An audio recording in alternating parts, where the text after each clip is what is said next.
Bismillah walhamdulillah wassalatu wassalamu ala sayyidina Rasulillah sayyidina Maulana Muhammad ibn Abdullah wa ala alihi wa ashabihi wa man tabi'ahu wa wala la hawla wa la quwwata illa billah amma ba' Rabbi a'udzubika min hamazatis syayatin wa a'udzubika rabbi an yahdurun rabbi israh li sadri wa yassir li amri wahlul 'uqdatam min lisani yafqahu qawli.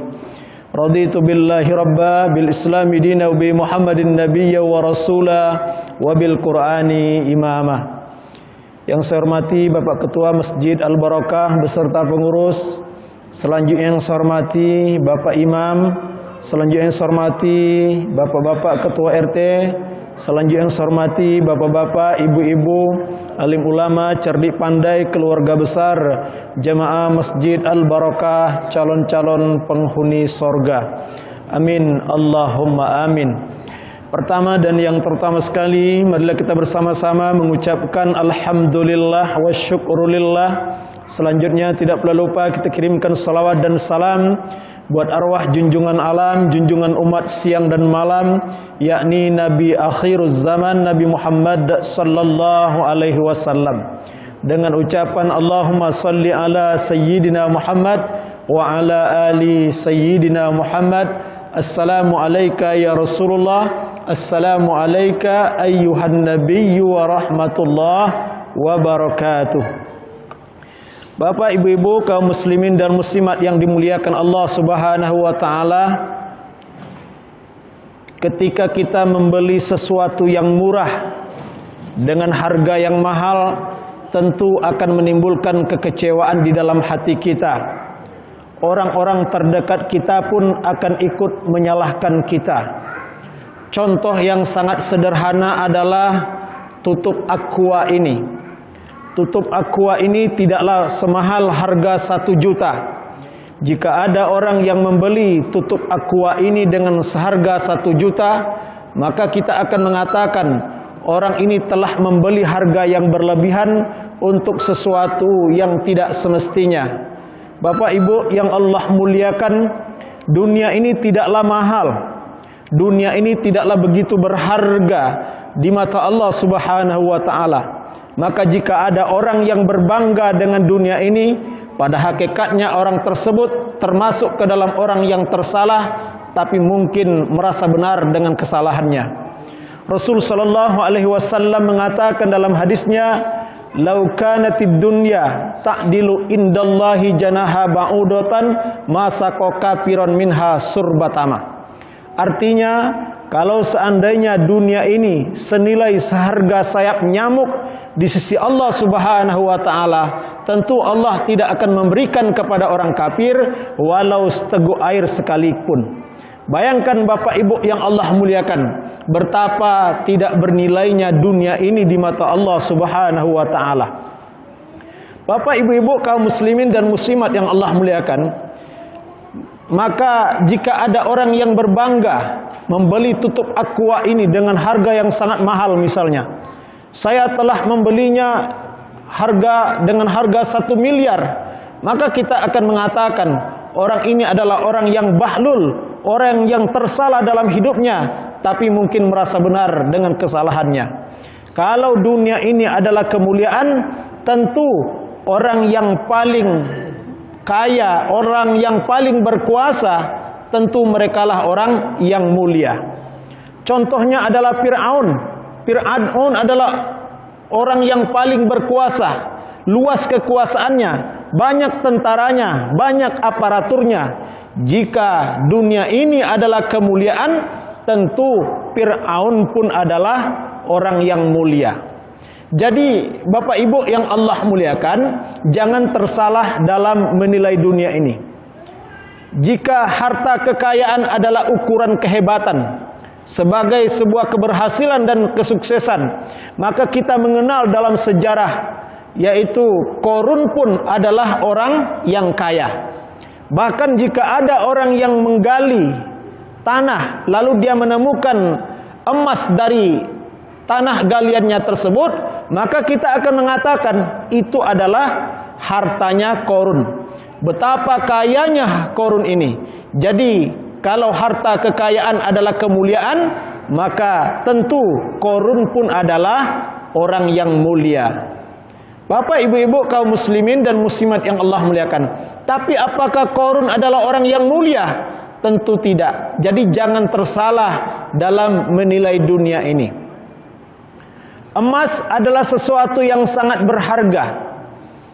Itu adalah sesuatu yang wajar. Tapi jika ada orang yang membeli satu keping batako dengan harga 2 juta, maka kita akan mengatakan orang ini adalah orang yang bahlul, yaitu membeli sesuatu harga yang murah dengan harga yang berlebihan. Bapak, ibu-ibu, kaum muslimin dan muslimat yang dimuliakan Allah Subhanahu wa taala. Satu ketika Luqmanul Hakim pernah mengatakan kepada anaknya, "Ya bunayya, la tarkananna ilad dunya." Wahai anakku, jangan kamu menyandar kepada dunia. Fa innallaha lam yakhtum syai'an ahwana minha. Karena sesungguhnya Allah Subhanahu wa taala belum pernah menciptakan sesuatu yang lebih hina daripadanya. Tapi lihatlah kehidupan orang sekarang.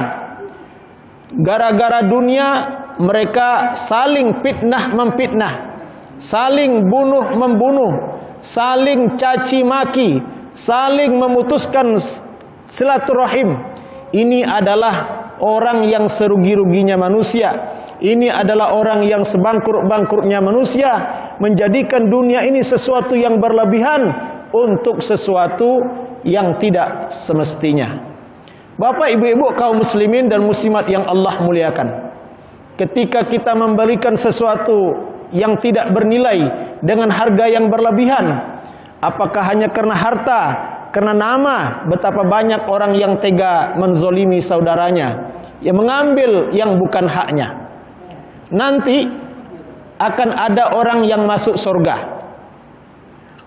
Orang ini punya sholat, punya zakat, punya haji, punya umrah, tapi karena terpedaya oleh kehidupan dunia, terpengaruh oleh kehidupan dunia, maka dia tega memfitnah saudaranya, memfitnah teman sepekerjanya. Akibat fitnahannya tersebut, maka saudaranya dipecat dari pekerjaannya.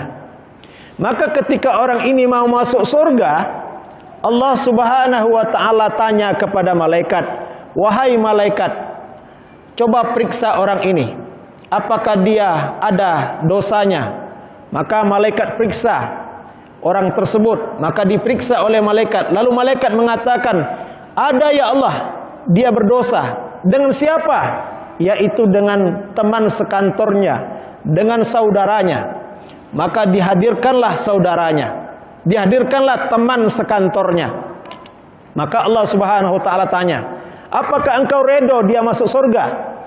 Apa kata teman sekantornya? Apa kata saudaranya? "Tidak ya Allah." Apa masalahnya? "Dulu ya Allah, saya di dunia pernah dipitnahnya ya Allah.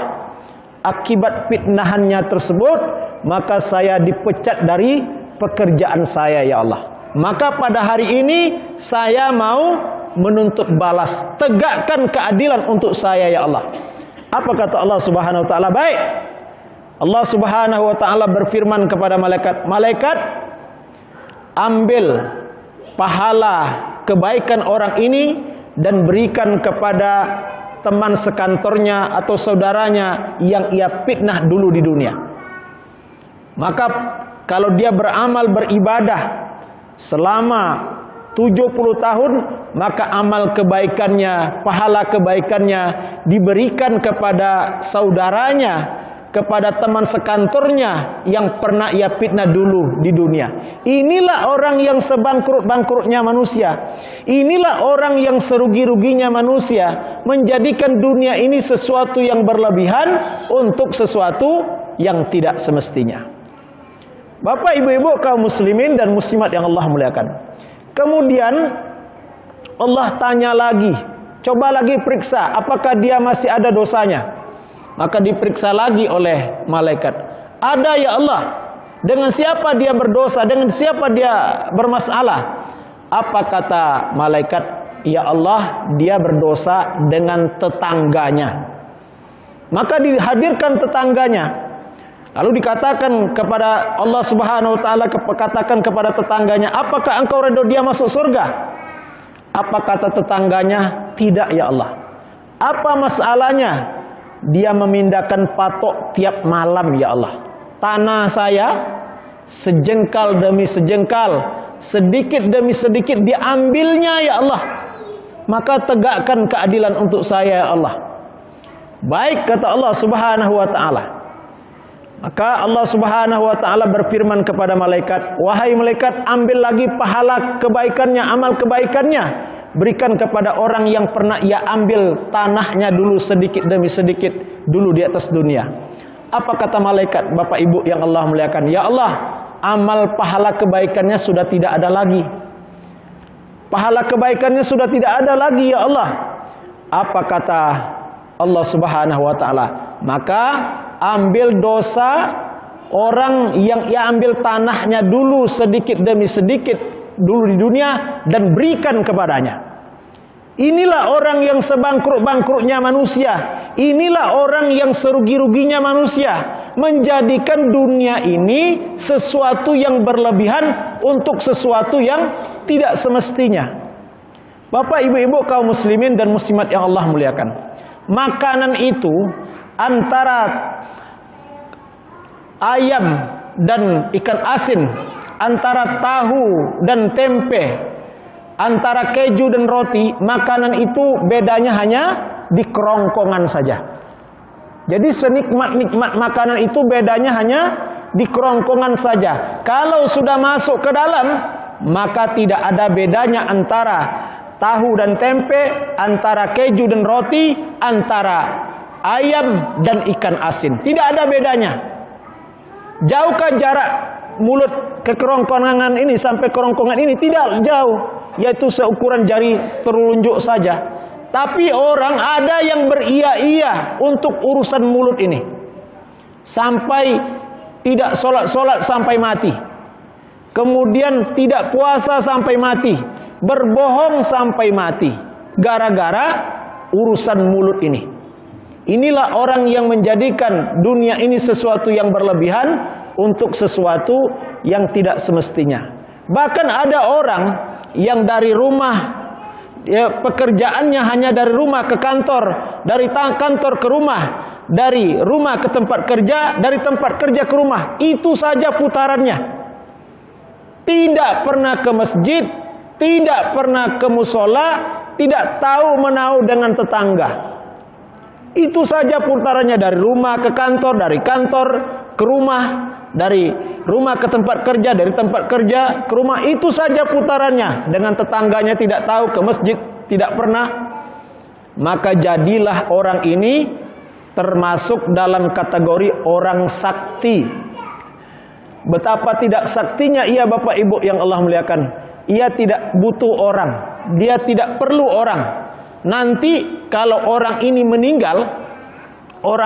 meninggal dunia, namanya diumumkan di masjid, maka dia tidak perlu orang, Bapak Ibu yang Allah muliakan.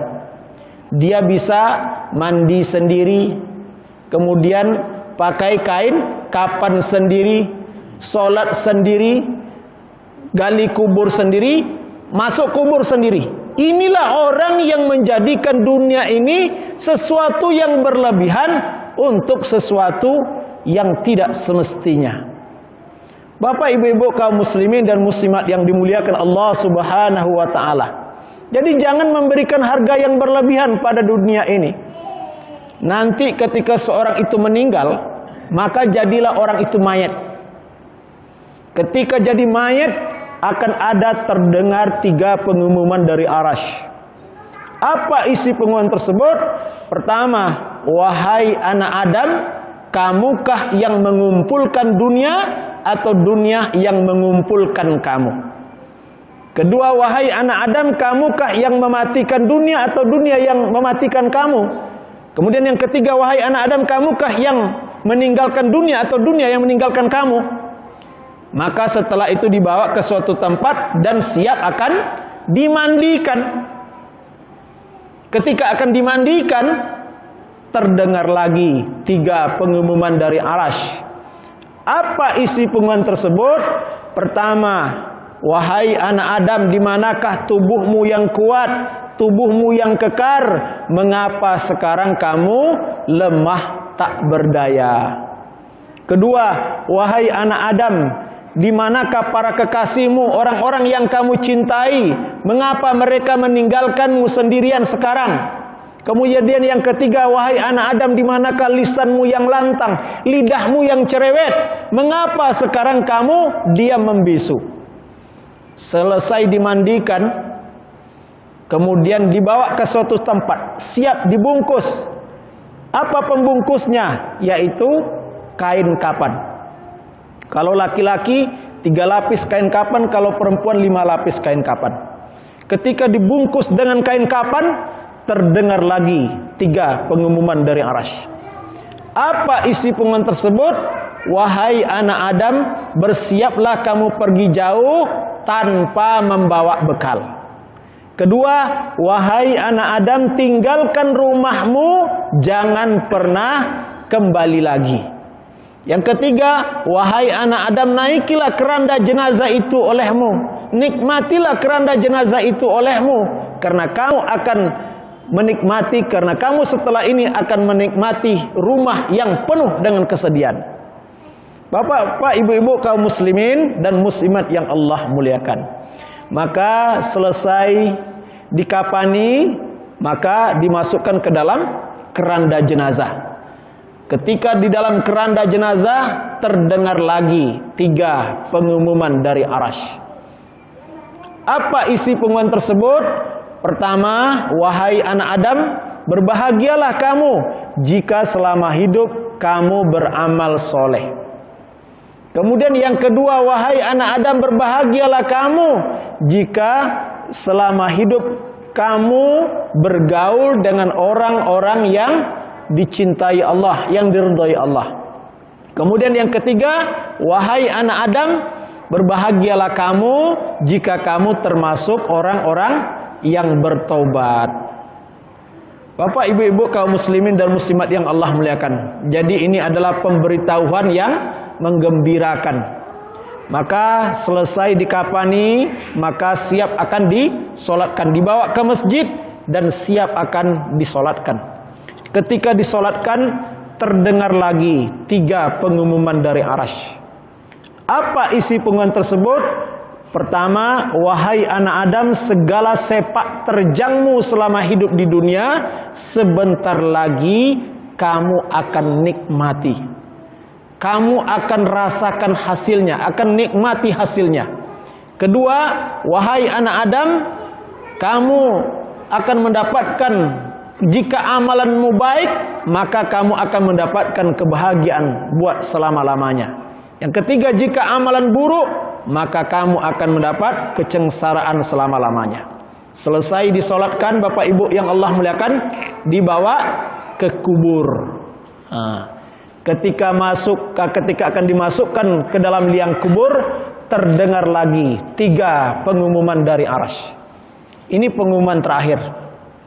Apa isi pengumuman tersebut? Pertama, wahai anak Adam, cahaya apa yang telah engkau siapkan untuk menempati rumah yang gelap ini? Alam kubur adalah alamnya gelap sekali. Maka tidak ada penerangan, tidak ada cahaya. Maka ditanyakan kepadanya, cahaya apa yang telah engkau siapkan untuk menempati rumah yang gelap ini? Kemudian yang kedua, wahai anak Adam, kedamaian apakah yang telah engkau siapkan untuk menempati rumah yang sempit ini? Kemudian yang ketiga, wahai anak Adam, kekayaan apakah yang telah engkau siapkan untuk menempati rumah yang miskin ini?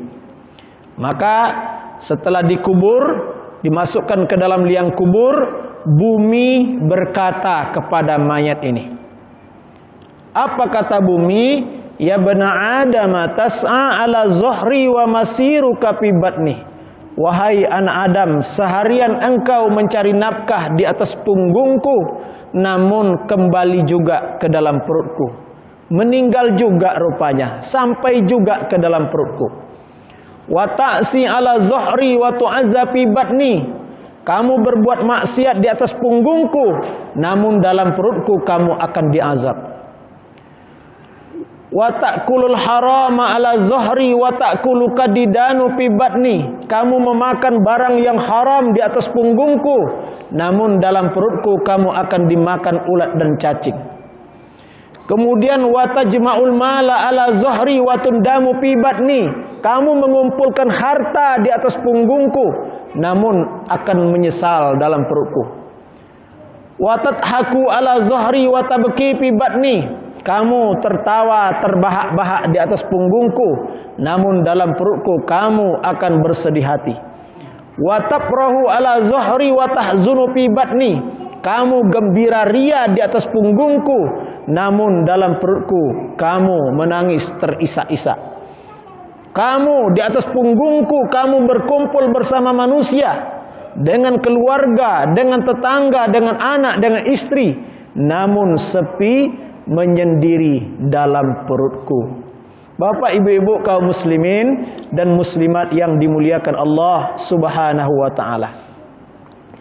Jadi kata Rasulullah sallallahu alaihi wasallam, 3 minggu, bapak-bapak, ibu-ibu, kaum muslimin dan muslimat yang Allah muliakan, 3 minggu di dalam kubur, maka organ-organ lunak mulai meleleh.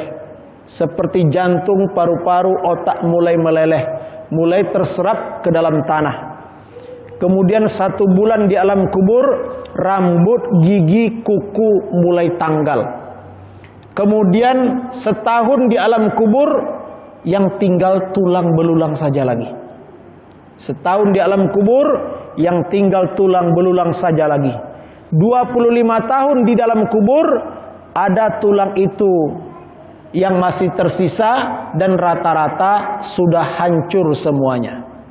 Dan kata Rasulullah sallallahu alaihi wasallam, ada 1 tulang yang tidak akan hancur sampai datangnya hari kiamat. Bapak, ibu-ibu, kaum muslimin dan muslimat yang Allah muliakan, Rasulullah SAW mengatakan dalam hadisnya, laisal insan minal asya illa yubla illa ajabu zanbi wa minhu khalaqahu khalqa wa yarkab. Tidak ada yang tersisa dari diri manusia itu kecuali tulang ekor. Dari tulang itu dia diciptakan, dan dari tulang itu dia dibentuk kembali. Jadi tulang ekor ini tidak akan hancur sampai datangnya hari kiamat. Jadi dibagaimanakan manusia itu, apakah dia diterkam oleh binatang buas bagaimanapun, apakah terbakar, namanya yang tulang ekor itu tidak akan hancur sampai datangnya hari kiamat. Kata Rasulullah SAW, tidak ada yang tersisa dari diri manusia itu kecuali tulang ekor. Dari tulang itu dia diciptakan, dan dari tulang itu dia dibentuk kembali. Bahkan di dalam sebuah buku yang berjudul The Grade of Al-Quran, di sana dikatakan seluruh informasi tentang orang ini tersimpan dengan sangat baik di dalam tulang ekor ini. Subhanallah. Jadi bapak-bapak, ibu-ibu, kaum muslimin dan muslimat yang Allah muliakan, kalau pesawat itu ada kotak hitamnya, black box-nya, kita manusia juga ada. Apa itu? Yaitu tulang ekor. Subhanallah. Dan segala informasi tentang orang ini tersimpan dengan sangat baik di dalam tulang ekor ini. Dan alangkah malunya seseorang ketika dia diputar rekaman kehidupannya, diputar nanti pada hari kiamat, isinya hanyalah berbuat maksiat durhaka kepada Allah Subhanahu wa ta'ala. Na'udzubillah, summa na'udzubillah. Maka oleh sebab itu, bapak-bapak, ibu-ibu, kaum muslimin dan muslimat yang dimuliakan Allah Subhanahu wa ta'ala, manusia ini hidup bukan untuk berleha-leha, bukan untuk bersantai-santai, tapi akan dimintakan pertanggungjawaban jawabannya nanti oleh Allah Subhanahu wa ta'ala. Bapak, ibu-ibu, kaum muslimin dan muslimat yang dimuliakan Allah Subhanahu wa ta'ala, jadi jangan terlalu berlebih-lebihan dalam memandang dunia ini. Karena ada orang yang berlebih-lebihan dalam memandang dunia ini. Satu ketika, bapak-bapak, ibu-ibu, kaum muslimin dan muslimat yang Allah muliakan, Nabi Isa mengatakan, apa kata Nabi Isa? Jangan kamu la tunazir ahlad dunia. Jangan kamu bersaing, bertanding dengan orang yang gila dunia. Jadi jangan bersaing, bertanding dengan orang yang betul-betul gila dunia. Karena kalau kita saingi orang yang gila dunia ini, maka kita akan bermusuhan dengannya. Dan mereka pun akan mencabut agama dari diri pribadi kita. Jadi jangan kita bersaing, bertanding, berlomba dalam dunia, dalam mengejar dunia. Karena kalau kita bersaing, maka kita akan bermusuhan dengannya. Maka terkait dengan ini, bapak-bapak, ibu-ibu kaum muslimin dan muslimat yang Allah muliakan, menarik apa yang dikatakan oleh Dr. Abdul Fattah Rashid Hamid. Dia mengatakan tentang perjalanan kepribadian manusia menuju kesempurnaan kepribadiannya. Jadi hendaklah hari demi hari, kemudian waktu ke waktu, diri pribadi kita ini menuju kepada diri pribadi yang mulia, pribadi yang agung, pribadi yang memiliki pandangan jauh ke depan. Jadi kata Dr. Abdul Fattah Rashid Hamid, ada 7 model kepribadian manusia. Jadi ada 7 model kepribadian manusia. Tapi apabila di dalam diri ini masih ingin bersaing, bertanding, berlomba dalam kehidupan dunia, tidak peduli halal haram, sikut kiri, sikut kanan, injak yang bawah, yang penting dapat, maka model pribadi orang seperti ini adalah model pribadi tingkat 1. Dan jangan sampai meninggal dunia ini dalam model pribadi tingkat 1. Ini adalah model pribadi yang tidak baik. Bapak-bapak, ibu-ibu kaum muslimin dan muslimat yang Allah muliakan, kata Dr. Abdul Fattah Rashid Hamid, ada 7 model kepribadian manusia. Dari kepribadian yang tidak baik kepada pribadi yang baik dan kepada pribadi yang lebih baik. Bapak, ibu-ibu kaum muslimin dan muslimat yang Allah muliakan, pertama, kepribadian tingkat 1 disebut dengan nafsu al-ammarah. Jadi ini yang pertama. Kepribadian tingkat 1 itu disebut dengan nafsu al-ammarah. Pada tingkat ini manusia condong pada hasrat-hasrat dunia, kenikmatan-kenikmatan selera jasmani, minatnya tertuju pada pemeliharaan tubuh, kemudian pemanjaan ego. Jadi inilah model pribadi tingkat 1 ini. Yang menonjol dari diri pribadi orang ini, pribadi tingkat 1 ini adalah iri hati, dengki, serakah, kemudian nafsu seksual, tipu menipu, pemarah, dan lain-lain sebagainya. Pokoknya segala hal yang tidak baik. Inilah model pribadi tingkat 1, yaitu nafsu al-ammarah. Pada tingkat ini manusia itu condong pada hasrat-hasrat kenikmatan dunia, selera-selera jasmani, pemanjaan ego. Itu saja model pribadi tingkat 1 ini. Ini adalah model pribadi yang tidak baik. Kemudian yang kedua, kepribadian tingkat 2 disebut dengan nafsu lawamah. Yang kedua, nafsu lawamah ini manusia itu sudah mulai melawan hasrat-hasrat rendahnya yang muncul. Apakah untuk itu dia hidup?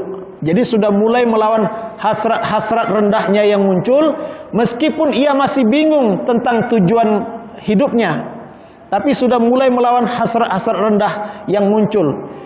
Diri masih dikuasai oleh hal-hal yang bersifat fisik dan masih sering tertipu oleh kehidupan dunia yang sifatnya sementara ini. Tapi sudah mulai ada kemajuan, Bapak Ibu yang Allah muliakan. Jadi ini model kepribadian tingkat 2. Kemudian model kepribadian tingkat 3 disebut dengan nafsu lawamah. Pada tingkat ini manusia telah menemukan cahaya sejati, petunjuk sejati. Petunjuk sejati itu adalah petunjuk Allah Subhanahu wa ta'ala. Semangat takwa dan mencari ridho Allah Subhanahu wa taala merupakan semboyan hidupnya. Jadi ini yang ketiga ini sangat baik sekali, yaitu semangat takwa dan mencari ridho Allah Subhanahu wa taala merupakan semboyan hidupnya. Dia tidak lagi mau mencari aib dan kesalahan orang lain. Dia tidak mau lagi mencari kesalahan orang lain, dan ia senantiasa introspeksi diri agar senantiasa diri ini menjadi hamba Allah yang lurus. Ini luar biasa ini. Dan banyak berzikir dan mengikuti sunnah Nabi Muhammad sallallahu alaihi wasallam. Ini lumayan ini. Bapak ibu-ibu kaum muslimin dan muslimat yang Allah muliakan, kemudian kepribadian tingkat 4 disebut dengan nafsu qanaah. Pada tingkat ini hatinya sudah mantap. Jadi hatinya sudah mantap, dia tidak tertarik pada apa yang dimiliki oleh orang lain, dan dia tidak tertarik pada apa yang dia dimiliki oleh orang lain. Dia merasa cukup dengan apa yang dimilikinya. Dia tidak lagi mau bersaing, bertanding dalam kehidupan dunia. Ketinggalan status baginya bukanlah keterbelakangan, ketidakberdayaan atas segala sesuatu, adalah merupakan bentuk keserakahan dan ketidakmatangan. Jadi yang kepribadian tingkat 4 ini sudah lumayan. Dan dia sudah menyadari bahwa Allah lah yang mengetahui hal yang terbaik dalam hidup ini. Jadi seseorang itu tidak akan mendapatkan kebaikan kecuali apa yang telah ditetapkan oleh Allah Subhanahu wa taala. Kemudian kepribadian tingkat 5 disebut dengan nafsu radiyah.